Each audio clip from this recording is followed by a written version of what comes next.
MBN 뉴스 특보입니다. 한덕수 전 국무총리의 내란 방조 등 혐의 사건 1심 선고가 잠시 후인 오후 2시에 시작됩니다. 12.3 비상계엄이 내란에 해당하는지에 대한 첫 사법 판단이 나오는 겁니다. MBN은 생중계로 전해드리겠습니다. 사회부 법조팀 박규원 기자 나왔습니다. 박 기자, 오늘 한덕수 전 총리 선고 법원이 이 내란에 대해 어떻게 판단하는지 그 첫 판단이 나온다고 보면 되는 거죠? 예, 그렇습니다. 이번 판결은 12.3 비상계엄 사태가 내란죄에 해당하는지 여부를 가리는 첫 재판이 될 전망입니다. 앞서 이뤄진 윤석열 전 대통령의 체포 방해 등 혐의 재판에서는 계엄 이후 과정에 대한 법적 판단을 했을 뿐이지 계엄 자체에 대한 판단은 유보한 바 있습니다. 네, 특검은 징역 15년을 구형을 했습니다. 근데 한 전 총리가 받고 있는 혐의 좀 짚어주시죠. 네, 가장 중요한 혐의는 일단 국무총리로서 계엄 선포를 막지 않고 방조한 혐의입니다. 당초 특검은 한 전 총리를 내란 우두머리 방조 혐의로 기소했는데요. 재판부 요청에 따라 공소장을 변경하면서 내란 중요임무 종사 혐의가 추가됐습니다. 또 한 총리는 최초 계엄 선포문의 법률적 결함을 보완하기 위해 사후 선포문을 작성하고 폐기하도록 지시한 혐의도 받고 있습니다. 이 부분에 대해서는 지난주 윤 전 대통령 재판에서 유죄 판결이 나왔기 때문에 이번에도 비슷한 판단이 나올 가능성이 크다는 분석이 나오고 있습니다. 네. 마지막으로 한 전 총리는 헌법재판소 탄핵심판 당시 계엄 선포문을 사전에 인지하지 못했다는 취지로 위증한 혐의도 받고 있습니다. 특검은 한 전 총리의 범죄가 중대하다며 징역 15년을 구형했습니다. 네, 지금 화면에서 한 전 총리 출석하는 모습이 보이는데요. 어땠나요? 네, 재판장에 들어와 있는 모습입니다. 지금 이 시각 현재 서울중앙지법 재판장 내부 모습 보이고 있습니다. 오늘 선고는 어떻게 진행이 되나요? 네, 일단 재판이 곧 시작될 것으로 보이는데요. 네. 우선은 재판부가 특검이 기소한 혐의에 대해서 유무죄에 대한 판단을 내리게 됩니다. 판단을 내린 다음엔 양형 기준에 따라서 양형량을 결정하게 되고요. 그 다음에 이제 최종 주문, 선고가 이루어지게 됩니다. 오늘 재판은 형사 33부 재판장 이진관 부장판사 주재로 이루어집니다. 가장 중요한 혐의 어떤 부분을 좀 봐야 될까요? 예, 우선은 국무총리로서 계엄 선포를 막지 않고 방조한 혐의, 이제 내란 우두머리 방조 혐의에 대한 판단이 먼저 나올 것으로 예상이 되고요. 예, 현재 보면 특검 측에서는 장우성 특검보의 검사 4명이 출석을 했고, 현장 시작하겠습니다. 한번 들어보시겠습니다. 재판 진행에 앞서서 법정 질서 유지에 대해서 말씀드리겠습니다.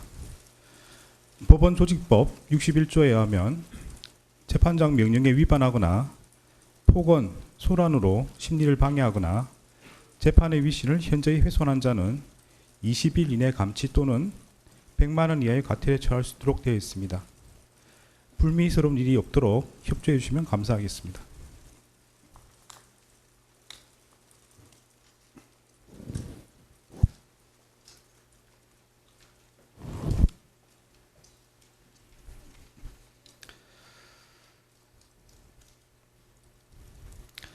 지금부터 2026년 1월 21일 서울중앙지방법원 형사 33부 사건 번호 2025 고합 1219 사건의 판결 선고를 진행하겠습니다.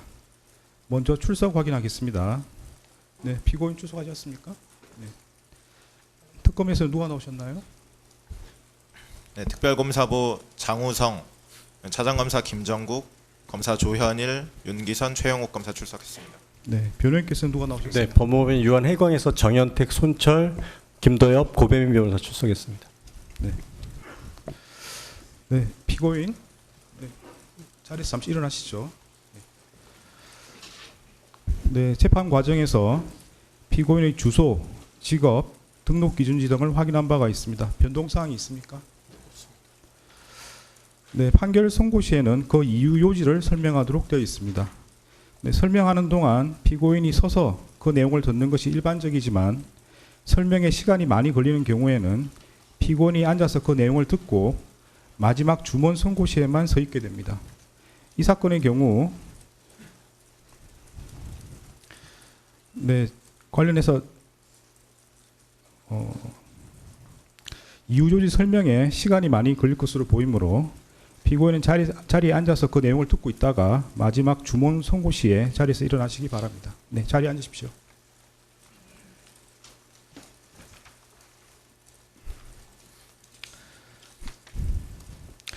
네, 판결 이유에 대해서 설명드리겠습니다. 피고인은 내란 우두머리 방조, 허위 공문서 작성, 허위 작성 공문서 행사, 대통령 기록물 관리에 관한 법률 위반, 공용서류 손상, 위증 혐의로 기소되었습니다. 그 후에 내란 우두머리 방조 혐의와 관련하여 내란 중요 임무 종사 혐의가 택일조로 추가되었습니다. 이러한 공소사실에 대하여 피고인은 위증 혐의 중 일부에 한해서만 자백하고 있고 나머지 혐의는 모두 부인하고 있습니다. 네, 순서대로 살펴보겠습니다. 먼저 내란 중요 임무 종사 혐의에 대해서 살펴봅니다. 그 세부적인 내용이 복잡하므로 결론을 먼저 말씀드리겠습니다. 내란 중요 임무 종사 혐의에 대해서는 유죄로 인정합니다. 참고적으로 내란 중요 임무 종사가 아니라 내란 우두머리 방조에 대해서 설명을 드리면 처음 기소된 내란 우두머리 방조 혐의는 범죄로 성립할 수 없습니다. 내란죄는 필요적 공범으로서 관여자의 의사 방향이 일치하는 집합범이므로 내부자들 사이에서는 각자 수행한 역할에 따라 우두머리, 지휘자, 중요임무 종사자 등으로 처벌될 뿐 방조범에 관한 형법 총칙 규정이 적용될 여지가 없습니다. 따라서 내부자에 해당하는 피고인에게는 형법 총칙에 규정되어 있는 형법 32조에 따른 방조범이 성립할 여지가 없으므로 내란 우두머리 방조 공소사실은 범죄로 되지 않을 때에 해당하게 됩니다. 내란 우두머리 방조 혐의로 기소되었으나 내란 중요임무 종사 혐의가 택일적 추가적 병합되는 형태로 공소장이 변경되었습니다. 이에 대해서 변호인은 특별검사가 당초 공소 제기한 내란 우두머리 방조 공소사실과 택일적으로 추가할 것을 신청한 내란 중요임무 종사 공소사실은 기본적 사실관계가 동일하지 않고 공소장 변경을 허가할 경우 피고인의 방어권 행사에 실질적인 불이익을 초래할 염려가 있으므로 공소장 변경을 허가한 것은 위법하다고 주장하고 있습니다. 그러나 특별검사가 당초 공소 제기한 내란 우두머리 방조 공소사실과 이 법원이 공소사실의 택일주 추가를 허가한 내란 중요임무 종사 공소사실은 범행의 주체, 시기와 장소, 구체적 행위 태양 등이 모두 동일합니다.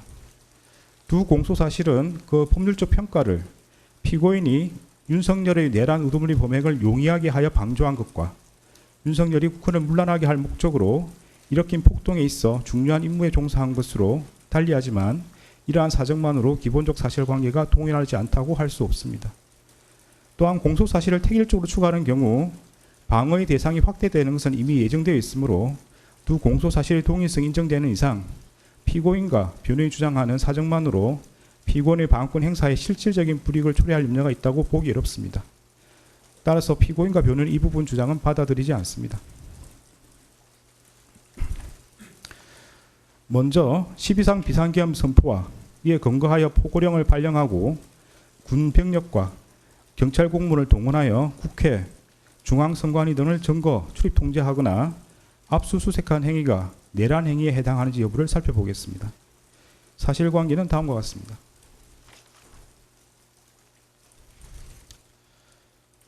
윤석열 전 대통령과 김용현 전 국방부 장관은 국회 다수당이 쟁점 법안들에 대한 단독 처리를 강행하고 형법상 간첩죄 개정에 반대하며 정권 퇴진, 탄핵 집회를 지속하고 국무위원 등 다수의 고위공직자들을 탄핵하며 정부가 추진한 주요 사업의 예산을 삭감하고 중앙선관위 부정선거 관여 의혹과 여론조사기관의 여론조작 등으로 국정 운영이 어려졌다는 이유를 내세워 비상계엄을 선포하기로 마음먹었습니다.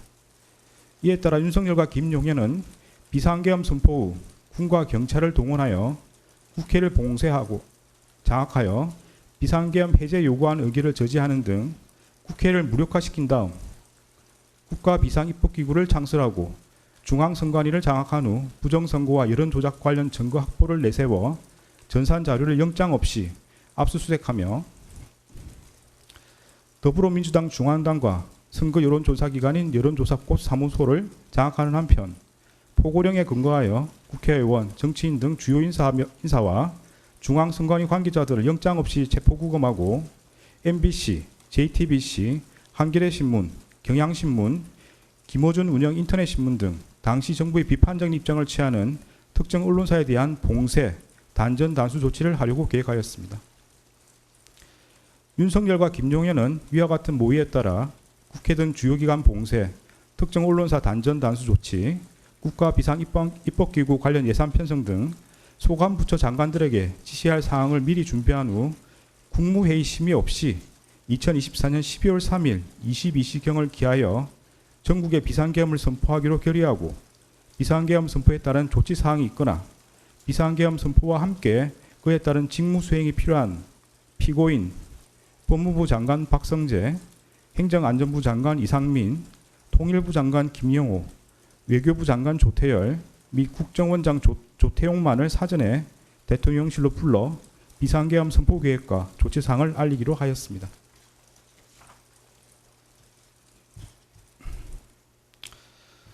이에 따라 윤석열과 김용현은 2024년 12월 3일 10시 30분경부터 20시 6분경까지 사이에 이들에게 연락하여 대통령실로 오도록 한 다음 이들에게 국회가 탄핵을 계속하고 예산을 삭감하여 국정 운영이 어렵다. 종북 좌파들을 이 상태로 놔두면 나라가 거들나고 경제든 외교든 아무것도 안 된다는 취지로 말하며 피고인에게 대국민 담화문, 계엄사령부 포고령, 비상계엄 관련 지시사항이 담긴 문건을 이상민에게 국회 등 주요 기관에 대한 시간대별 봉쇄 계획과 특정 언론사 단전 단수 조치 지시가 담긴 비상계엄 관련 문건을 조태열에게 제외 공간을 통해 대외 관계를 안정화시켜라는 취지로 기재된 비상계엄 관련 문건을 각각 건네주는 등 비상계엄 선포에 따른 조치 사항을 지시하였습니다. 그 과정에서 윤석열은 피고인으로부터 비상계엄 선포를 위해서는 국무회의 심의라는 요건을 갖춰야 한다는 취지의 말을 듣고 국무회의 심의라는 외관 형성을 위하여 필요한 의사정족수 확보를 목적으로 대통령 비서실 제1부속실 실장 선임행정관 강의구와 수행비서 선임행정관 김종환으로 하여금 국무위원 중 일부에게만 연락하게 하였습니다. 윤석열은 국무회의 의사정족수인 11명이 모인 직후인 2024년 12월 3일 22시 16경부터 22시 18분경까지 사이에 대통령 집무실과 연결된 대접견실에서 김용현을 통해 비상계엄 선포문을 그곳에 모인 피고인과 국무위원들에게 배부하고 실질적인 심의 없이 일방적으로 비상계엄을 선포하겠다고 통보한 후 같은 날 22시 23분경 대통령실 1층 브리핑룸으로 가 대국민 담화를 발표하고 22시 27분경 비상계엄을 선포하였습니다. 계엄사령관 육군대장 박안수는 2024년 12월 3일 23시 23분경 윤석열, 김용현의 순차 지시에 따라 1. 국회와 지방의회, 정당의 활동과 정치적 결사, 집회, 시위 등 일체의 정치활동을 금한다. 2. 자유민주주의 체제를 부정하거나 전복을 기도하는 일체 행위를 금하고 가짜뉴스, 여론조작, 허위선동을 금한다. 3. 모든 언론과 출판은 계엄사령부의 통제를 받는다. 4. 사회 혼란을 조장하는 파업, 태업, 집회 행위를 금한다. 5. 전공의를 비롯하여 파업 중이거나 의료 현장을 이탈한 모든 의료인은 48시간 내 본업에 복귀하여 충실히 근무하고 위반 시는 계엄법에 의해 처단한다. 6. 반국가 세력 등 체제 전복 세력을 제외한 선량한 일반 국민들은 일상생활의 불편을 최소화할 수 있도록 조치한다. 이상의 포고령 위반자에 대하여는 계엄법 구조에 의하여 영장 없이 체포구금, 압수수색을 할 수 있고 계엄법 14조에 의하여 처단한다는 내용의 포고령을 발령하였습니다.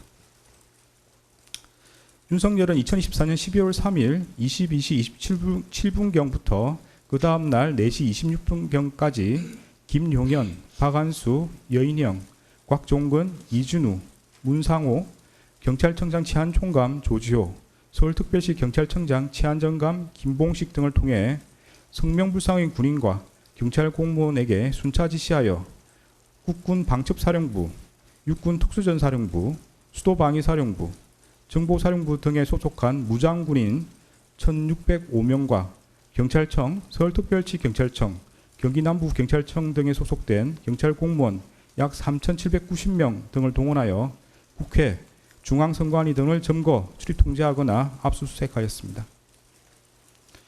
다음으로 관련 법률 규정을 살펴봅니다.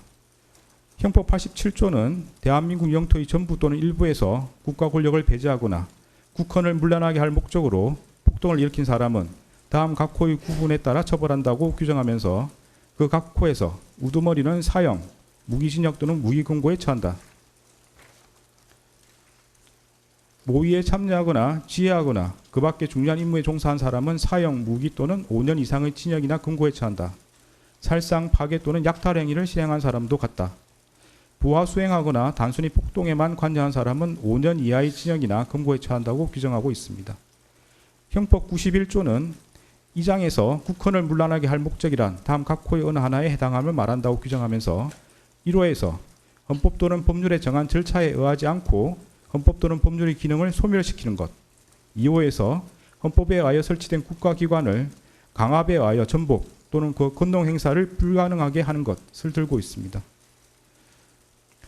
형법 87조에서 규정하는 폭동이란 다수인이 결합하여 폭행 또는 협박하는 것을 말하고, 여기서 폭행 또는 협박은 일체의 유행력 행사나 외포심을 생기게 하는 해악의 고지를 의미하는 최강의의 폭행 협박을 말하는 것으로서 이를 준비하거나 보조하는 행위를 전체적으로 파악한 개념이며, 그 정도가 한 지방의 평온을 해할 정도의 위력이 있음을 요한다고 합니다. 앞서 본 바와 같이 윤석열과 김용년 등은 비상계엄을 선포하고 이에 근거하여 포고령을 발령하였는데, 그 포고령은 헌법과 법률에 정한 절차에 의하지 않고 헌법에 의하여 보장되는 의회, 정장제도, 영장주의를 소멸시키고 헌법에 의하여 금지되는 언론 출판에 대한 허가 금지를 시행함으로써 헌법과 법률의 기능을 소멸시키려는 목적, 즉 국헌을 문란하게 할 목적으로 발령한 것이고, 또한 다수의 군병력과 경찰 공무원을 동원하여 국회, 중앙선관위 등을 점거, 출입 통제하는 등 다수인을 결합하여 육력을 행사하고 해악을 고지함으로써 한 지역의 평온을 해할 정도의 위력이 있는 폭동을 일으켰다고 인정됩니다. 따라서 12.3 비상계엄 선포와 이에 근거하여 위헌 위법한 포고령을 발령하고 군병력 및 경찰 공무원을 동원하여 국회, 중앙선관위 등을 점거, 출입 통제하는 등의 행위는 형법 87조에서 정한 내란 행위에 해당합니다.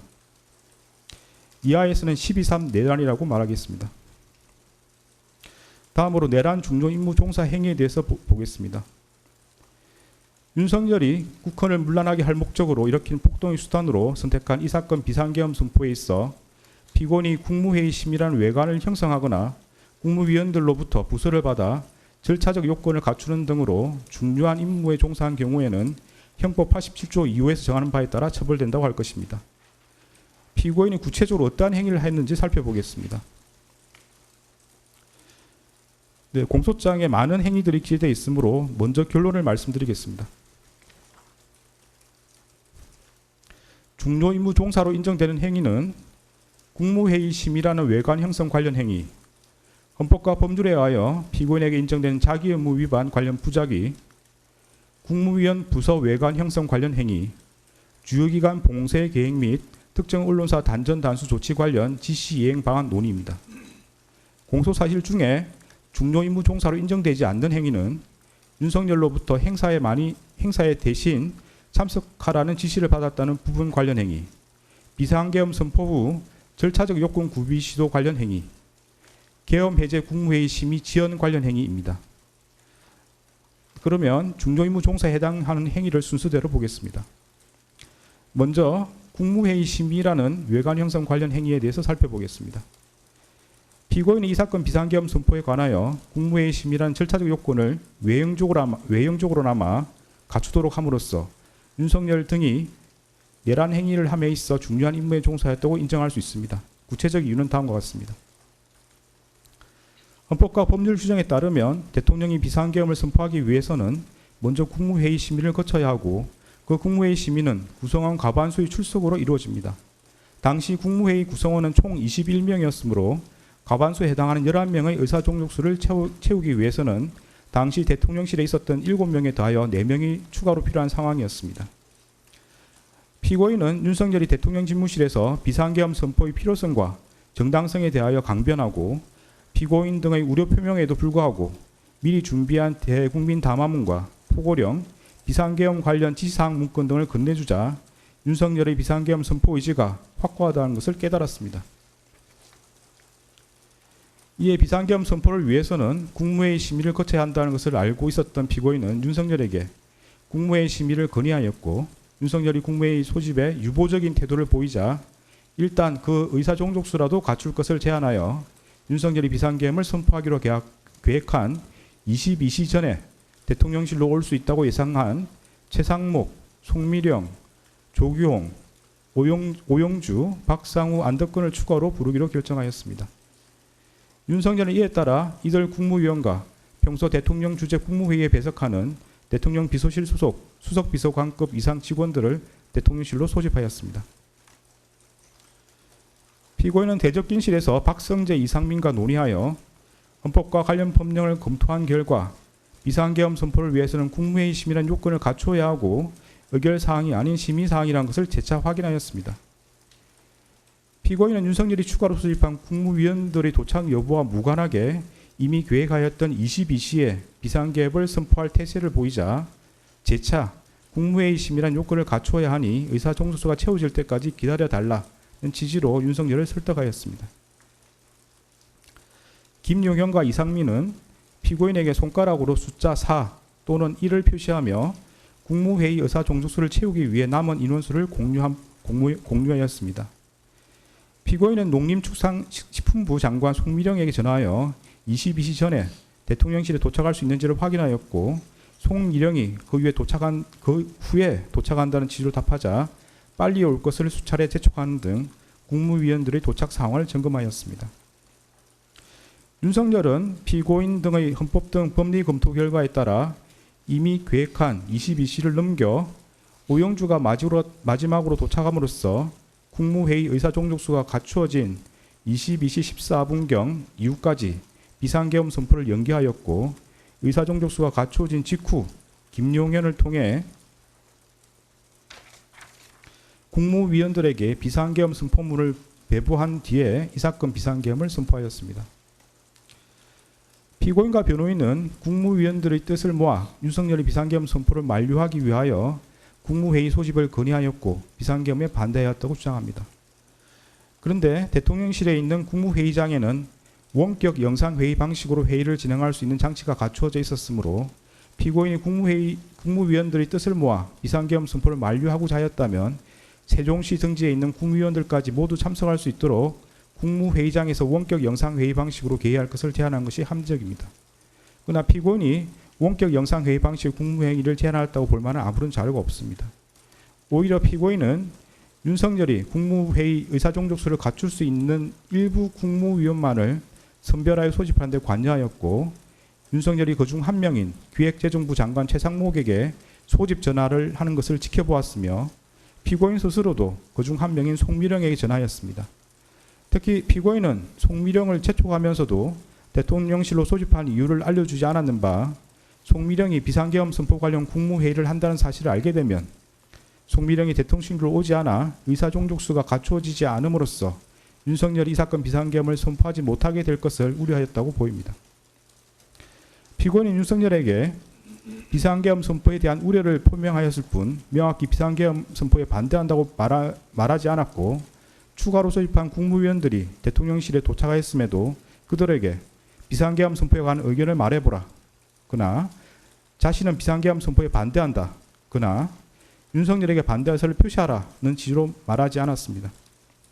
피고인은 윤석열이 비상계엄을 선포하기 위해 이석한 이후에야 최상목에게 자신도 반대하였다는 취지로 강변하였을 뿐, 조태열이 대통령 집무실에서 윤석열에게 비상계엄 선포에 관하여 반대 의사를 표시할 때나 최상목, 조태열이 대접견실에서 일어나 윤석열에게 반대 의사를 표시할 때에도 별다른 의견을 표명하지 않았고, 최상목이 대통령 집무실에 들어와서 설득해 보겠다고 말할 때에도 자신의 휴대전화를 사용할 뿐 별다른 관심을 갖지 않았습니다.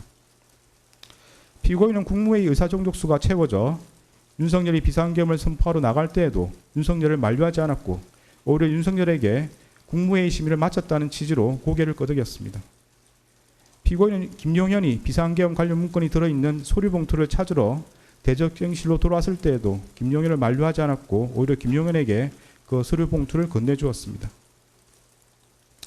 그런데 피고인과 국무조정실장 방기선의 진술에 따르면 피고인은 평소 윤석열이 비상계엄 선포 사유로 든 국회의 탄핵소추와 예산삭감, 쟁점법안 단독 처리 등이 국정 운영에 어려움을 초래하고 있다는 데 공감해 왔다는 것인 바, 이러한 사정까지 고려하면 당시 피고인이 별다른 반대 의사를 표명하지 않았던 것은 윤석열이 주장하는 이 사건 비상계엄 선포의 필요성과 정당성에 동의하여 그 실행을 지지했기 때문이라고 보입니다. 이러한 사정을 고려하면 피고인이 윤석열이 비상계엄 선포 의사가 확고하다는 것을 깨닫고 그 필요성과 정당성에 동의하여 이 사건 비상계엄 선포에 필요한 국무회의 심의라는 절차적 요건을 형식적으로나마 갖추도록 함으로써 윤석열 등의 내란 행위에 있어서 중요한 임무에 종사했다고 봄이 타당합니다. 다음으로 헌법과 법률에 의하여 피고인에게 인정되는 자기 의무 위반 관련 부작위에 대해서 살펴보겠습니다.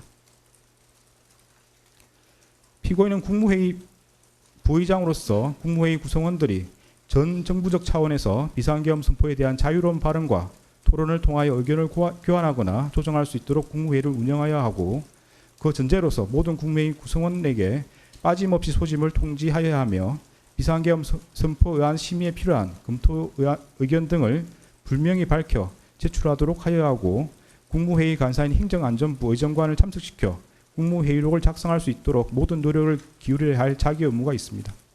그러나 피고인은 윤석열이 국헌을 문란하게 할 목적으로 일으킨 폭동의 수단으로서 비상계엄을 선포하려고 한다는 사정을 인식하면서 그에 필요한 국무회의 의사종족수를 갖출 수 있을 만큼의 특정 국무위원을 대통령실로 소집하는 데 관여하였습니다. 이러한 경우 피고인은 소집한 국무위원들에게 소집 사유와 국무회의 의안들을 미리 알려주어 그들이 의사종족수에 포함되지 않는 차관을 대리 출석시키는 등으로 국무회의 심의가 이루어지지 못하게 함으로써 이 사건 비상계엄 선포를 저지하였어야 할 자기 의무를 부담한다고 봄이 타당합니다. 피고인은 이러한 의무를 다하지 않은 채 오히려 송미령에게 전하여 윤석열이 비상계엄을 선포하겠다고 예고한 22시 전에 대통령실에 도착하도록 수차례 재촉하는 등 이들이 이 사건 비상계엄 선포를 위한 국무회의 의사종족수를 갖추는 데 이용되도록 하였습니다. 또한 피고인은 그와 같이 소집한 국무위원들이 도착하자 윤석열이 일방적으로 비상계엄 선포의 필요성과 정당성을 설명하고 퇴장할 수 있도록 함으로써 실질적인 국무회의 심의 없이 이 사건 비상계엄을 선포하도록 하였습니다. 그리고 피고인은 국무총리로서 자신의 지휘 감독을 받는 이상민이 윤석열로부터 특정 언론사 단전 단수 조치 지시를 받아 이를 이행함으로써 윤석열 등의 내란 행위에 가담하고자 한다는 것을 알게 되었을 경우 이를 중지 또는 취소하기 위하여 모든 노력을 기울여야 할 자기 의무가 있습니다. 그러나 피고인은 이러한 의무를 다하지 않은 채 오히려 이상민과 특정 언론사 단전 단수 조치 지시에 관하여 긴밀히 협의함으로써 이상민으로 하여금 그러한 지시를 수용하고 이를 이행하도록 하였습니다. 이는 피고인이 국무총리로서 부여받은 권한을 행사하지 않은 것이 구체적인 상황에서 현저하게 합리성을 잃어 사회적 타당성이 없는 경우에 해당합니다. 피고인이 이러한 자기 의무를 이행하였더라면 윤석열이 이 사건 비상계엄 선포 등 내란 행위라는 결과를 쉽게 방지할 수 있었다고 인정됩니다. 이러한 피고인 부작위로 인한 법익 침해는 자기에 의한 법익 침해가 동등한 형법적 가치가 있는 것으로서 이 또한 형법 제87조 2호에서 규정하는 내란 중요 임무 종사 범죄 실행행위로 평가할 수 있습니다. 다음으로 국무위원 부서 외관 형성 관련 행위에 대해서 살펴봅니다. 피고인이 이 사건 비상계엄 선포에 관하여 국무위원들로부터 부서를 받아 절차적 요건을 갖추도록 시도함으로써 윤석열 등의 내란 행위에 있어 중요한 임무에 종사하였다고 인정할 수 있습니다. 구체적인 이유는 다음과 같습니다. 대한민국 헌법 82조는 대통령이 국법상 행위는 문서로서 하며 그 문서에는 국무총리와 관계 국무위원이 부서한다. 군사에 관한 것도 또한 같다고 규정하고 있습니다. 이러한 헌법 규정에 따르면 비상계엄 선포는 문서의 형식으로 하여야 하고 그 문서에는 국무총리와 관계 국무위원의 부서가 있어야 합니다. 이는 대통령의 권한 행사를 명확하게 하고 책임 소재를 확실하게 하기 위하여 헌법상 요구되는 기관 내부적 권력 통제 절차입니다. 피고인의 수사기관 진술과 국무총리 집무실에서 이루어진 논의 내용을 고려하면 피고인은 과거 비상계엄 선포에 모든 국무위원이 부서였다는 사실을 알고 있었고 이 사건 비상계엄 선포에 관여 국무위원의 부서가 필요하다는 사정 역시 인식하고 있었습니다. 박성재와 이상민이 참석자 서명을 받아야 한다는 취지로 논의한 뒤 강의구에게 국무위원 서명을 받도록 준비해달라고 요청하는 것을 피고인이 지켜보았고, 강의구가 대적균실을 나가는 국무위원들에게 서명 작업을 준비하고 있으니 기다려달라고 말하는 것도 지켜보았습니다. 피고인은 최상목, 조태열이 서명을 하지 못하겠다는 취지로 말하자 여기 모여서 회의에 참석했다는 의미로 서명할 수 있는 것 아니냐는 취지로 국무위원들에게 서명할 것을 직접 지시하였습니다. 그런데 통상적인 국무회의의 경우에는 참석한 국무위원을 전자적 방식으로 확인하여 국무회의록에 기재하고 국무위원이 수기로 서명하는 절차는 마련되어 있지 않습니다. 결국 박성재와 이상민의 논의에 따라 피고인 국무위원들에게 지시한 서명은 국무회의 참석 여부를 확인하는 의미의 서명이 아니라 대통령의 국법상 행위인 비상계엄 선포에 관하여 절차상 요구되는 국무회의 부서를 의미합니다. 피고인은 최상목, 조태열 등 일부 국무위원의 반대로 결국 비상계엄 선포에 관한 국무회의 부서가 이루어지지 않자 비상계엄 해제 국무회의를 마친 직후 국무위원들에게 국무회의 심의를 거쳐 비상계엄을 해제했지만 앞서 있었던 비상계엄 선포 국무회의 심의의 하자로 해제가 되지 않을 수 있다는 취지의 논리를 내세우며 국무위원들을 설득하여 다시금 부서를 받으려고 시도하였습니다. 이러한 사정을 고려하면 피고인이 앞서 이 사건 비상계엄 선포에 관하여 국무회의 심의라는 절차 요건을 외형적으로나마 갖춘 것과 같은 취지에서 국무위원들로부터 비상계엄 선포의 절차 요건에 해당하는 부서를 받고자 시도함으로써 윤석열 등의 내란 행위에 있어 중요한 임무에 종사하였다고 봄이 타당합니다. 다음으로 주요기관 봉쇄 계획 및 특정 언론사 단전 단수 조치 관련 지시 이행 방안 논의와 관련해서 살펴봅니다. 피고인 이상민과 특정 언론사 단전 단수 조치 관련 지시 이행 방안 등을 논의하고 이를 이행하도록 함으로써 윤석열 등의 내란 행위에 있어 중요한 임무에 종사하였다고 인정할 수 있습니다. 구체적인 이유는 다음과 같습니다. 대한민국 헌법 21조는 모든 국민은 언론 출판의 자유와 집회 결사의 자유를 가진다. 언론 출판에 대한 허가와 검열, 집회 결사에 대한 허가는 인정되지 아니한다고 정하고 있습니다. 여기서 말하는 검열은 그 명칭이나 형식과 관계없이 실질적으로 행정권이 주체가 되어 사상이나 의견 등이 발표되기 이전에 예방적 조치로서 그 내용을 심사 선별하여 발표를 사전에 억제하는, 즉 허가받지 않은 것의 발표를 금지하는 제도를 뜻하고, 이러한 사전 검열은 법률로서도 불가능한 것으로서 절대적으로 금지됩니다.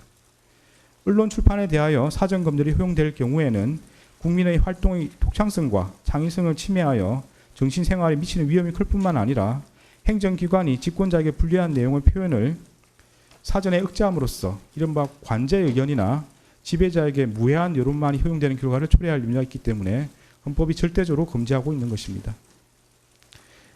이상민이 윤석열의 지시에 따라 소방청장 허석곤에게 전달한 특정 언론사 단전 단수 조치는 경찰이 2024년 12월 3일 24시경 특정 언론사를 진입 봉쇄하면 소방이 단전 단수 조치를 하라는 취지의 내용입니다. 그런데 특정 언론사를 물리적으로 봉쇄하면 봉쇄하여서 단전 단수 조치를 하면 그 업무 수행이 사실상 불가능해진다는 것은 분명합니다. 이는 결국 행정권이 주체가 되어 사전에 특정 언론사의 발표를 전면적으로 금지하는 것으로서 헌법에 의하여 절대적으로 금지되는 언론 출판에 대한 허가 검열에 해당합니다. 피고인이 이 사건 비상계엄 선포 후 이상민과 특정 언론사 단전 단수 조치 지시의 이행의 내용과 근거, 그 이행 방안 등에 관해 논의하였고, 피고인은 이상민이 그 지시에 따르지 않도록 제재하거나 만류하지 않았으며, 오히려 대통령실 CCTV 영상에 따르면 피고인은 그 지시의 이행을 독려한 것으로 보입니다. 그에 따라 이상민은 포고령 발령 후 조지호 호석군에게 전화하여 그 지시를 이행하였고, 그 다음날 그 지시의 이행 여부를 확인하였습니다. 이러한 사정에다가 피고인이 국무총리에서 갖는 지위와 권한을 더하여 보면 피고인이 국무총리에서 자신의 지휘 감독을 받는 이상민과 특정 언론사 단전 단수 조치 지시에 관해 논의하고 이를 이행하도록 함으로써 윤석열들의 내란 행위에 있어 중요한 임무에 종사하였다 봄이 타당합니다. 공소 사실에는 기재되었으나 내란 중도 임무 종사로 인정되지 않는 부분을 보겠습니다. 먼저 윤석열로부터 행사에 대신 참석하라는 지시를 받았다는 부분 관련입니다. 윤석열이 이 사건 비상계엄을 선포한 후 대접경실로 돌아와 피고인에게 내가 당분간 가야 하는 임박한 행사를 대신 가져야겠다는 취지로 말하였고, 이에 피고인이 알겠다는 취지로 수락한 사실은 인정이 됩니다. 그러나 피고인이 대통령이 전반적인 국정 운영을 대신하기로 하였다는 등 특별한 사정이 없는 한 윤석열이 참석하기로 예정된 행사에 대신 참석할 것을 수락했다는 사정만으로 윤석열들의 내란 행위에 있어 중요 임무에 종사했다고 평가하기 어렵고 달리 이를 인정할 만한 증거가 없습니다. 다음으로 비상계엄 선포 후 절차적 요건 구비 시도 관련입니다. 피고인이 당시 국민의힘 원내대표였던 추경호와 통화하면서 추 대표 걱정하지 마라는 취지로 말한 사실, 피고인이 국무총리 집무실에 도착하여 국무총리 비서실장 손윤택, 국무조정실장 방기선 등과 국회 상황을 확인한 사실, 피고인이 방기선에게 이 사건 비상계엄 선포가 국회에 통보되었는지 여부를 알아보도록 지시한 사실은 인정됩니다. 그러나 피고인이 추경호와 통화하면서 그러한 말을 하였다는 사정만으로 추경호를 통해 국회 상황을 확인하였다고 보기 어렵습니다. 설령 피고인이 추경호를 통해 국회 상황을 확인하거나 방기선 등 국무조정실 소속 직원을 통해 비상계엄 선포의 국회 통보 여부를 점검하였다고 하더라도 그러한 사정만으로 피고인이 윤석열 등의 내란 행위에 있어 중요한 임무에 종사했다고 평가하기 어렵고 달리 이를 인정할 증거가 없습니다.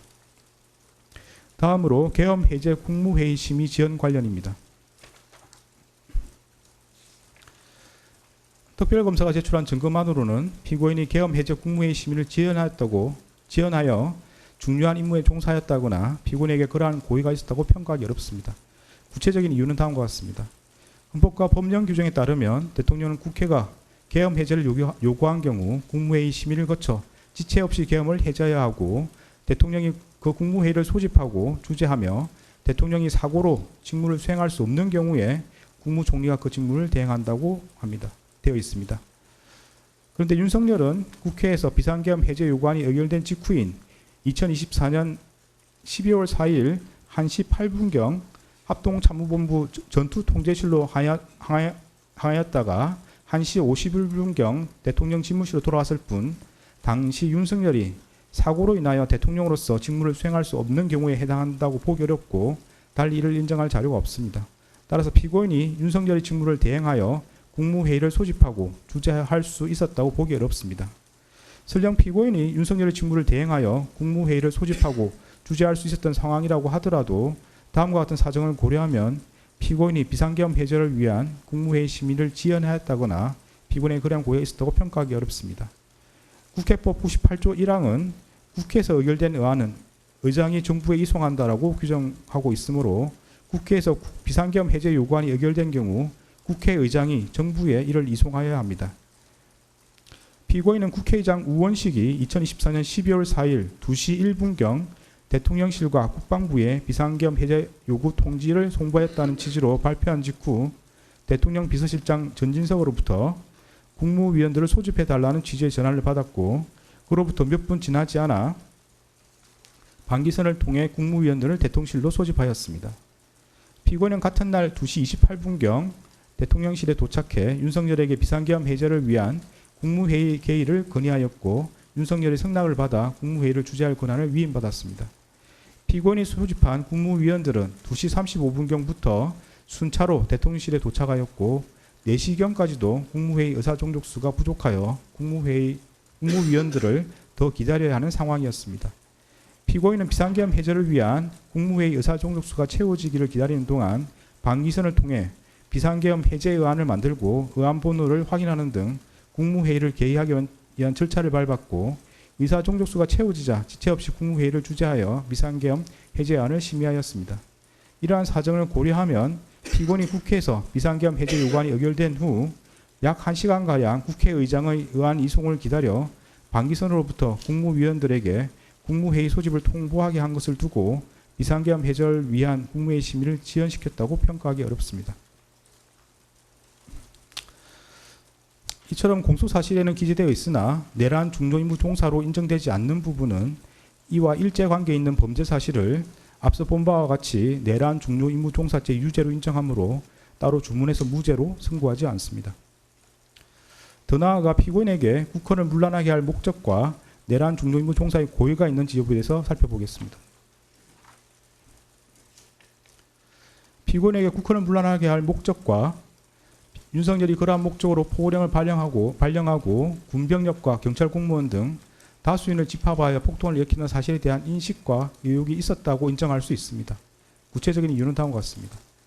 피고인은 2024년 9월 3일 국회 예산결산특별위원회에서 얼마 전부터 야당 대표를 필두로 많은 야당 인사들이 계엄 해제를 막기 위해 계엄 선포와 동시에 국회의원을 체포, 구금하는 계획을 꾸몄다더니 국방부 장관 후보자와 국군 방첩사령관의 같은 고등학교 선후배를 기용한 것이 탄핵 대비와 계엄 준비용이 아니냐며 계엄 선동 정치를 펼치고 있다. 피고인은 어떻게 생각하느냐는 취지의 서일준 위원의 질의에 대하여 헌법 규정에 따르면 계엄을 선포하더라도 국회가 과반수로 의결하면 즉각 해제하게 돼 있지 않느냐. 그러면 결국 그 논리는 계엄을 통해서 국회의 기능을 정지시킨다는 이야기냐는 취지로 답한 바가 있습니다. 피고인은 이 법정에서 이에 대하여 국회의원들이 2024년 9월경 계엄 준비설이 언급되던 시기에 비상계엄을 할 것이다 고 계속 질의했기 때문에 얼마나 가능성이 없는 일인지 강조하는 취지에서 비상계엄을 선포하더라도 국회에서 해제 요구를 하면 해제할 수밖에 없다고 답하였던 것 같다라는 취지로 진술하였습니다. 피고인이 국회에서 한 답변과 이 법정에서의 진술에 따르면 피고인은 이 사건 비상계엄 선포 이전부터 정치권에서 윤석열이 비상계엄 선포 후 국회의원을 체포 구금하여 국회의 비상계엄 해제 요구를 저지하려는 것 아니냐는 의혹이 제기되고 있었고, 이에 비추어 윤석열이 비상계엄을 선포하는 경우 군병력을 동원함으로써 결국 국회의 권능 행사를 정지시키는 것으로 연결될 수 있음을 충분히 예상할 수 있었습니다. 피고인은 2024년 12월 3일 20시 45분경 대통령 집무실에서 윤석열로부터 국회의 탄핵 소추와 예산 삭감으로 국정 운영이 어려워 비상계엄을 선포해야 한다는 취지의 말을 들었고, 같은 날 21시 52분경 대접견실에서 김용현이 조태열에게 군대가 대기하고 있다는 취지로 답하는 것을 지켜보았습니다. 이러한 윤석열과 김용현의 발에 따르면 피고인은 윤석열이 이 사건 비상계엄을 선포한 뒤 김용현을 통해 군병력을 동원함으로써 강압에 의하여 국회의 권능 행사를 불가능하게 하는 등 다수인을 집합하여 폭동을 일으킬 것을 충분히 예상할 수 있었습니다. 피고인은 같은 날 대통령 집무실에서 윤석열로부터 대국민 담화문과 포고령을 교부받았고, 이 사건 비상계엄 선포 후 이상민과 특정 언론사 단전 단수 조치 지시에 관하여 논의하였습니다. 이러한 대국민 담화문, 포고령, 이상민이 받은 지시 내용에 따르면 피고인은 윤석열이 반국가 세력인 국회를 척결하겠다는 이유에서 이 사건 비상계엄을 선포한 뒤 군병력을 동원하고 포고령을 발령하여 국회와 정당의 활동을 금지하고 특정 언론사의 활동을 불가능하게 하며 이를 위반한 사람을 영장 없이 체포, 구금, 압수수색하여 형사처벌함으로써 헌법과 법률에 의한 절차에 의하지 않고 헌법에 따라 보장되는 의회 정당제도와 영장주의를 소멸시키고 헌법에 의하여 금지되는 언론 출판에 대한 허가 금지를 시행할 것을 충분히 예상할 수 있었습니다. 이러한 사유로 피고인에게 국헌을 문란하게 할 목적과 내란 중요 임무 종사의 고의가 있다고 인정됩니다. 다른 혐의들에 대해서 보겠습니다. 허위 공문서 작성 혐의는 유죄로 인정합니다. 관련 공소사실은 피고인은 강의구 김용현, 윤석열과 순차 공모하여 마치 대통령의 국법상 행위인 비상계엄 선포가 국무총리와 관계 국무위원이 비상계엄 선포 전에 부수한 문서에 의하여 이루어진 것처럼 보이게 하여 이 사건 비상계엄 선포 관련 사법 절차 등에 행사할 목적으로 그 직무에 관하여 윤석열이 서명하고 피고인과 김용현이 부수한 비상계엄 선포문 표지를 허위로 작성하였다는 것입니다.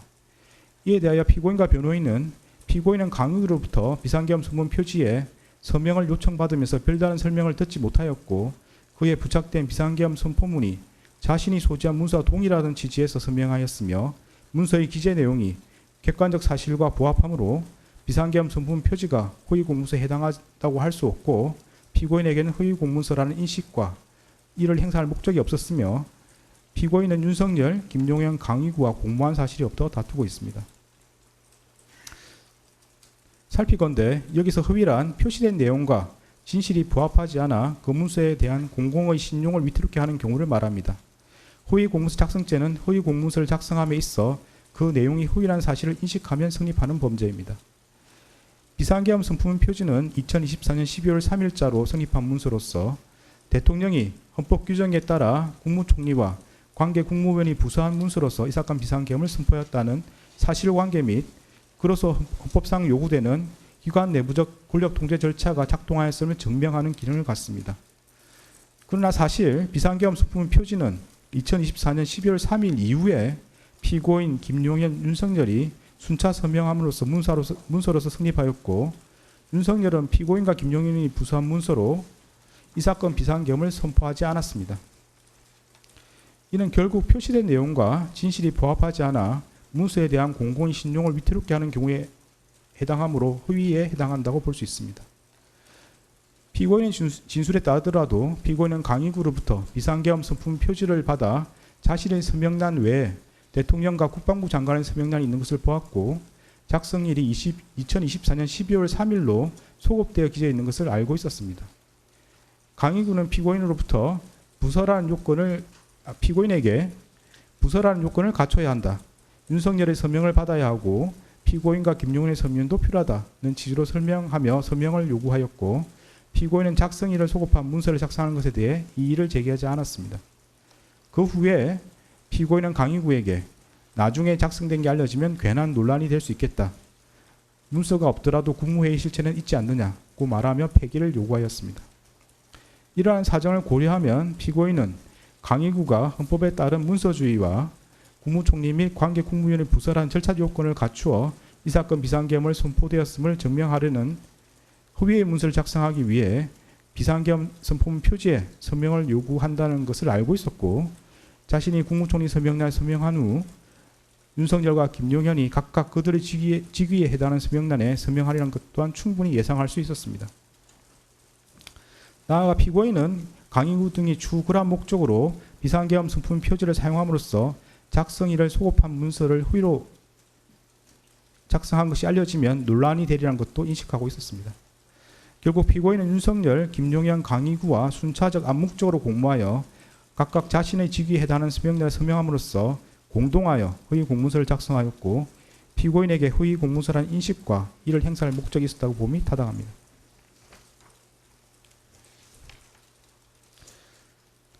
허위 작성 공문서 행사 혐의는 무죄입니다. 관련 공소사실은 피고인은 윤석열, 강의구, 김용현과 공모하여 허위로 작성한 공문서인 윤석열이 서명하고 피고인과 김용현이 부서한 비상계엄 선포문 표지를 건물 옆 대통령 비서실 부속실에 보관하는 방법으로 행사하였다는 것입니다. 그런데 문서의 행사란 위조된 문서를 진정한 문서인 것처럼 그 문서의 효용 방법에 따라 이를 사용하는 것을 말합니다. 강의구는 피고인, 김용현, 윤석열로부터 차례로 서명을 받은 비상계엄 선포문 표지를 관련 절차에 따라 문서관리대장에 철하는 등으로 비치한 것이 아니라 자신의 사무실 서랍에 보관한 것으로 보입니다. 특별검사가 제출한 증거만으로는 강의구가 비상계엄 선포문 표지를 그 효용 방법에 따라 사용했다고 보기 어렵고 달리 이를 인정할 증거가 없습니다. 이 부분 공소사실은 범죄 사실의 증명이 없는 때에 해당하므로 형사소송법 325조 9단에 따라 무죄를 선고합니다. 대통령 기록물 관리에 관한 법률 위반, 공용서류 손상 혐의는 유죄로 인정이 됩니다. 관련 공소사실은 피고인은 2024년 12월 8일 강의구에게 전하여 사후에 문서를 만들었다는 것이 알려지면 또 다른 논쟁을 낳을 수 있으니 내가 서명한 것을 없었던 것으로 하자는 취지로 말하면서 허위로 작성된 윤석열이 서명하고 피고인과 김용현이 부수한 비상계엄 선포문 표지를 폐기해 줄 것을 요청하였고, 윤석열은 2024년 12월 10일 서울 용산구 소재 대통령 관저에서 강의구로부터 위와 같은 피고인의 말을 보고받고 강의구에게 총리의 뜻이 그렇다면 그렇게 하라는 취지로 말하여 그 문서를 폐기할 것을 승인하였으며, 이에 강의구는 그 무렵 이와 같은 피고인의 요청과 윤석열의 승인을 받아 대통령 비서실 부속실에 보관하고 있던 그 문서를 새 단계에 넣어 파쇄하는 방법으로 폐기함으로써 피고인은 강의구 윤석열과 순차 공모하여 무단으로 대통령 기록물인 비상계엄 선포문 표지를 손상함과 동시에 공무소인 대통령실에서 사용하는 서류인 같은 문서를 손상하였다는 겁니다. 이에 대하여 피고인과 변호인은 피고인은 자신이 서명한 비상계엄 선포문 표지에 추후 윤석열이 서명할 것임을 알지 못하였고 이를 예상할 수도 없었으며, 피고인은 그 문서가 추후 김용현과 윤석열의 서명을 거쳐 완성된다는 것도 알지 못하였고, 피고인은 강의부에게 자신이 서명한 부분 폐기를 요청하였을 뿐 문서 전체를 파쇄를 요구하지 않았으므로 피고인에게 그 문서가 대통령 기록물 또는 공용 서류하거나 이를 폐기 또는 손상한다는 고의가 없었다고 다투고 있습니다. 먼저 비상계엄 선품 표지는 대통령 기록물 및 공용 서류에 해당한다고 인정됩니다. 구체적인 이유는 다음과 같습니다. 대통령이 비상계엄을 선포하려는 경우 문서로서 하여야 하고 그 문서에는 국무총리와 관계 국무위원인 국방부 장관이 부서하여야 합니다. 비상계엄 선품 표지는 대통령의 직무수행인 비상계엄 선포와 관련한 기록물에 해당하고 국무총리와 관계 국무위원이 부서하고 대통령이 서명함으로써 대통령의 국법상 행위에 대한 문서주의 원칙을 실현하는 기능을 합니다. 이러한 사정을 고려하면 비상계엄 선품 표지에 피고인과 김용현이 부서하고 윤석열이 서명하는 것은 결재권자의 결재에 해당하므로 이로써 공문서로 성립하고 그에 따라 대통령 기록물로 생산되었다고 할 수 있습니다. 이와 같이 비상계엄 선품 표지가 공문서로 성립되어 대통령 기록물로 생산되었고 대통령실에서 사용할 목적으로 보관되어 있었던 이상 정식 절차를 밟아 접수 편철되었는지 등과 관계없이 공무소에서 사용하는 서류에 해당한다고 봄이 타당합니다. 다음으로 피고인에게 비상계엄 선품 표지가 대통령 기록물 및 공용 서류에 해당한다는 사실과 이를 손상한다는 인식이 있었다고 인정됩니다. 구체적인 내용은 다음과 같습니다. 피고인은 자신이 국무총리 서명란에 서명한 후 윤석열과 김용현이 각각 그들 지위에 해당하는 서명란에 서명함으로써 비상계엄 선품 표지가 대통령 기록물이자 공용 서류로 성립하리라는 사정을 충분히 예상할 수 있었습니다. 피고인은 강유 등이 추후 비상계엄 선품 표지를 사용하리라는 것을 인식하면서 그로 인해 발생한 논란을 우려하여 검문서 폐기를 요구하기도 하였습니다.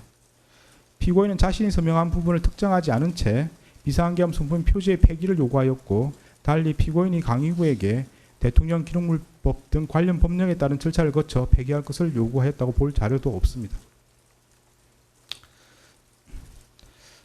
위정 혐의는 모두 유죄로 인정됩니다.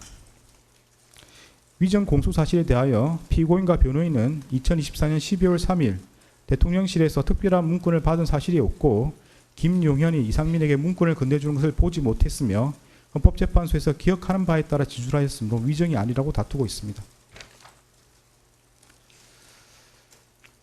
먼저 피고인이 헌법재판소에서 대통령실에서 특별한 문건을 받은 사실이 없다는 취지로 증언한 것은 기억에 반한 진술이라고 인정이 됩니다. 구체적인 이유는 다음과 같습니다. 피고인은 2024년 12월 3일 대통령 집무실에서 대국민 담화문, 포고령과 비상계엄 관련 지시사항 문건을 교부받았고 그중 비상계엄 관련 지시사항 문건은 상위 안주머니에 나머지는 하위 뒷주머니에 넣고 대접견실을 떠났습니다. 피고인은 그 다음날 대접견실로 돌아올 때에는 하위 뒷주머니에 문건을 소지하고 있지 않았습니다. 이러한 사정을 고려하면 피고인이 대통령실에서 나와 국무총리 집무실에 들렀을 때 그러한 문건을 꺼내놓았던 것으로 보입니다. 피고인의 진술에 따르더라도 피고인은 국무총리 집무실에 문건을 꺼내놓고 며칠 뒤에 조태열이 받은 재해공간 관련 지시사항 문건 등을 살펴보았음에도 특별한 내용이 아니어서 폐기하였다는 것입니다. 여기에 국무총리 비서실 공보실장 김수혜의 진술을 더하여 보면 피고인은 하위 뒷주머니와 상위 안주머니에 가져간 문건을 단순히 국무총리 집무실에서 문서 세줄기에 넣어 폐기한 것이 아니라 외부로 가지고 나와 별도의 방법으로 폐기하거나 또는 아직 보관하고 있는 것으로 보입니다. 이처럼 피고인은 국무총리 집무실에 들러 자신이 받은 문건을 꺼내놓고 며칠 뒤에 문건을 살펴보아 특별한 내용인지 여부를 판단한 다음 외부로 가지고 나와 그 폐기 또는 보관 여부를 결정하였습니다. 피고인은 그로부터 약 3개월이 지나 헌법재판소에서 대통령실에서 특별한 문건을 받은 사실이 없다는 취지로 증언하였습니다. 피고인과 변호인은 피고인은 비상계엄이란 급박한 상황에서 많은 자료들을 보며 다수의 사람들과 대화하였기에 당시 상황을 하나하나 모두 기억하기 어려웠고 일부 기억은 혼재되었기도 하였다. 피고인이 헌법재판소에서 증언하는 것은 비상계엄 선포 이후 3개월이 지난 시점에서 이루어진 것이어서 피고인이 그 당시 상황을 모두 기억하며 증언하기란 현실로 매우 어려웠다는 취지로 주장하고 있습니다. 그러나 피고인은 기억이 정확하지 않다는 등으로 진술을 유보하지 않은 채 단정적으로 문건을 받은 사실이 없다는 취지로 진술하였습니다. 여기에 기록에 나타난 피고인의 학력, 경력, 사회적 지위 등 재반 사정을 더하여 보면 피고인이 불과 약 3개월 만에 대통령실에서 대국민 담화문, 포고령, 비상계엄 관련 지시사항 문건, 비상계엄 선포문을 받은 기억을 기억하지 못하였다는 취지의 주장은 도저히 수긍하기 어렵습니다. 다음으로 피고인이 헌법재판소에서 김용현이 이상민에게 문건을 건네주는 것을 보지 못했다는 취지로 정언한 것도 기억에 반한 진술이라고 인정됩니다. 피고인은 김용현이 2024년 12월 3일 22시 16분경 강의구를 통해 복사한 비상계엄 선포문을 피고인, 이상민, 송미령 등에게 나누어 주는 것과 이상민이 같은 날 22시 43분경 대접견실 탁자 위에 놓여 있던 비상계엄 선포문 등 문건을 한데 모아두는 것을 모두 지켜보았습니다. 피고인은 대접견실에서 이상민과 대화를 마친 후 그 문건 더미를 하의 뒷주머니에 집어넣어 가지고 나왔고 별도의 방법으로 폐기하였거나 아직 보관하고 있는 것으로 보입니다. 피고인은 기억이 정확하지 않다는 등으로 진술을 유보하지 않은 채 단정적으로 보지 못했다는 취지로 진술하였습니다. 여기에 기록에 나타난 피고인의 학력, 경력 등 재반 사정을 고려하면 피고인이 불과 3개월 만에 김용인이 이상민에게 비상계엄 선포문을 나누어 준 사실을 기억하지 못하였다는 취지의 주장은 수긍하기 어렵습니다. 네, 유무죄에 대한 설명을 마치고 양형에 대해서 보도록 하겠습니다.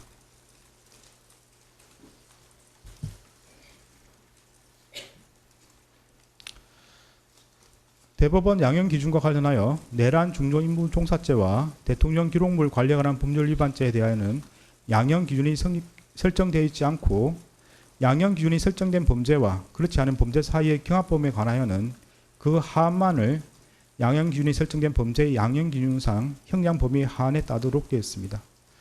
따라서 양형 기준은 이 사건 양형에 중요한 영향이 없습니다. 양형 사유를 구체적으로 살펴보겠습니다.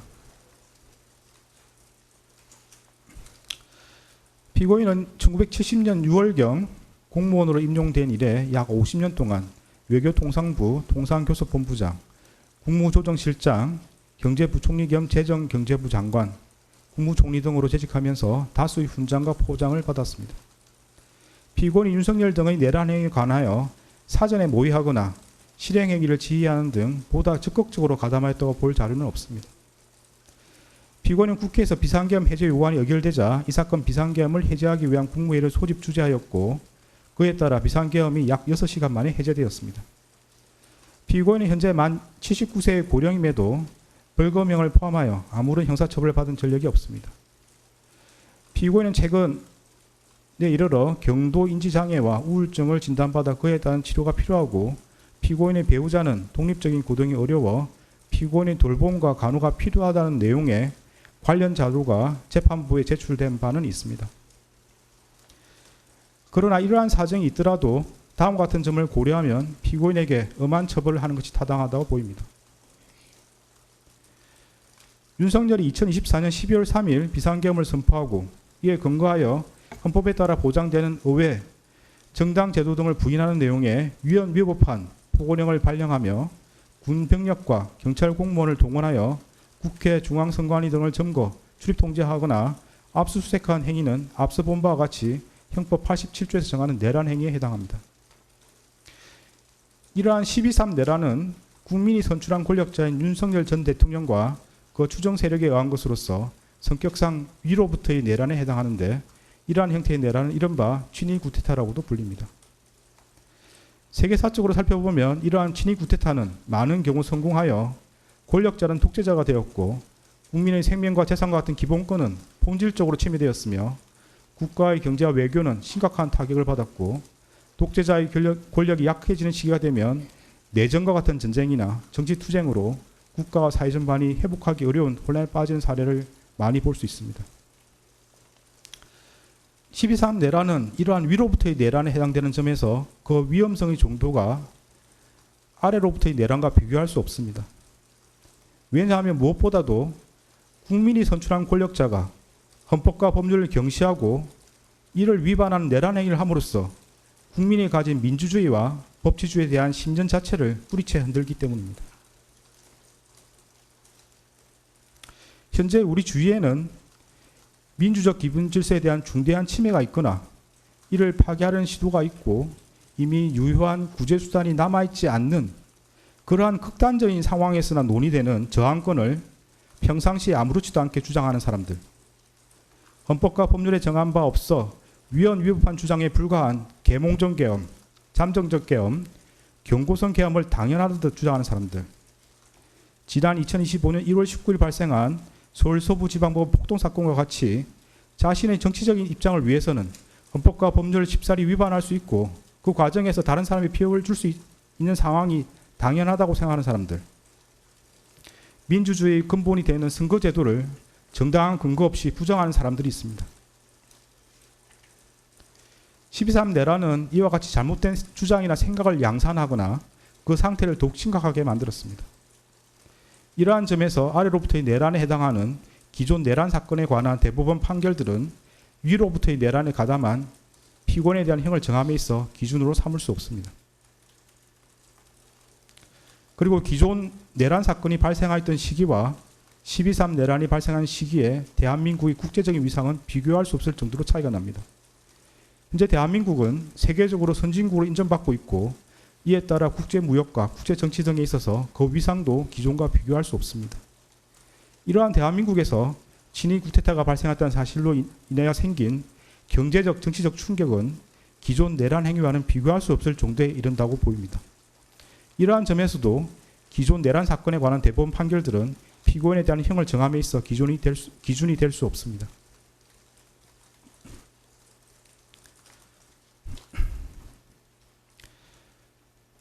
(12.3) 내란 과정에서 사망자가 발생하지 않았고 내란 행위 자체는 몇 시간 만에 종료되긴 하였습니다. 그러나 이는 무엇보다도 무장한 계엄군의 맨몸으로 맞서 국회를 지킨 국민의 용기에 의한 것입니다.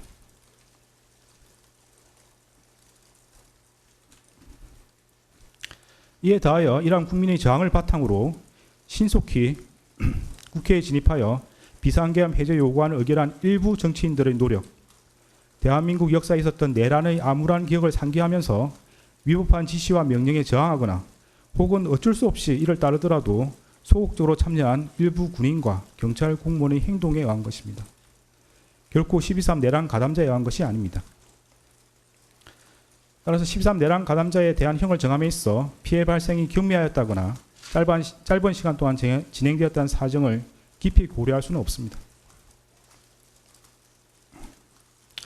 일단 국헌을 물랑하게 할 목적의 폭동이 발생하면 이로 인하여 막대한 인명과 재산상 피해, 사회적 혼란이 초래될 것은 분명하고 혹시라도 내란이 성공하여 국민적 합의로 성립한 현재의 헌법 질서가 폭력에 의하여 무너지게 되면 이를 원래대로 회복하는 것은 대단히 어려운 일이 될 것입니다. 따라서 그러한 내란 행위를 사전에 차단할 필요가 있고 이러한 목적을 달성하기 위해서는 내란 행위에 가담한 사람들을 무겁게 처벌하는 것이 불가피합니다. 피고인은 간접적으로나마 민주적 정당성과 그에 대한 책임을 부여받은 국무총리로서 헌법과 법률을 준수하고 헌법을 수호하고 실현하기 위한 모든 노력을 기울여야 할 헌법적 의무를 부담합니다. 그럼에도 피고인은 12.3 내란이 성공할지도 모른다는 생각에 이러한 의무와 책임을 끝내 외면하고 오히려 그 일원으로서 가담하기로 선택하였습니다. 이러한 피고인의 행위로 인해 대한민국은 자칫하면 국민의 기본권과 자유민주적 기본 질서가 유린당하였던 어두운 과거로 회귀하여 독재 정치라는 수렁에서 장기간 헤매 나오지 못하게 될 수 있었고 국민은 쉴 수 없는 상실감과 상처를 입게 되었습니다. 피고인은 국무총리로서 12.3 내란의 진실을 밝히고 그의 합당한 책임을 지기는커녕 사후 자신의 안위를 위하여 이 사건 비상계엄 관련 문건을 은닉하고 비상계엄 선포가 적법한 절차에 따라 이루어진 것처럼 보이기 위해 허위 공문서를 작성하였다가 폐기하였으며 헌법재판소에서 위정하였습니다. 피고인은 재판 과정에서도 허위로 진술을 번복하고 대통령실 CCTV와 같은 객관적인 증거에도 불구하고 아무런 기억이 나지 않는다고 주장하는 등 진실을 은폐하고 책임을 벗어나고자 할 뿐입니다. 피고인이 진실을 은폐하고 책임에서 벗어나고자 한 행위들로 인해 우리 사회의 정치적 분열과 갈등이 더욱 심화되었고 앞으로도 이러한 상처와 갈등이 쉽사리 봉합될 수 있을 것으로 보이지는 않습니다.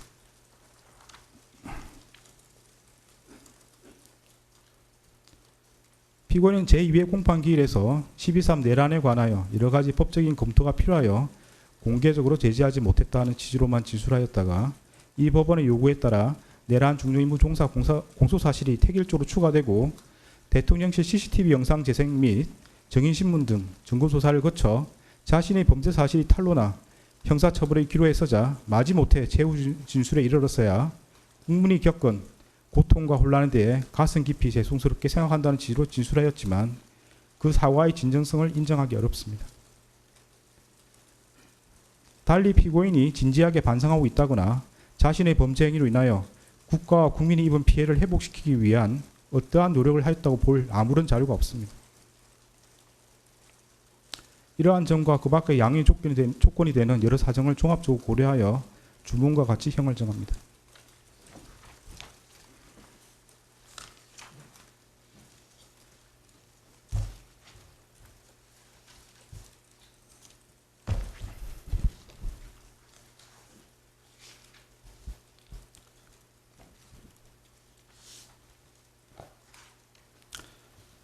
주문.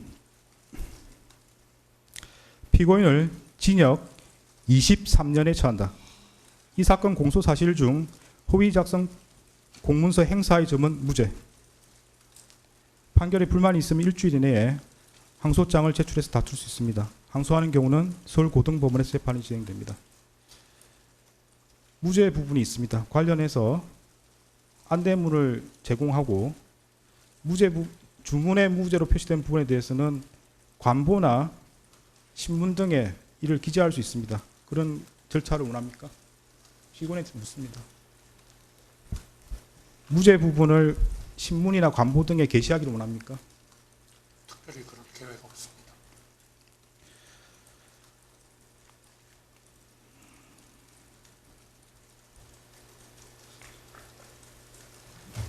네, 관련 규정에 따라서 보상 안내물을 교부합니다.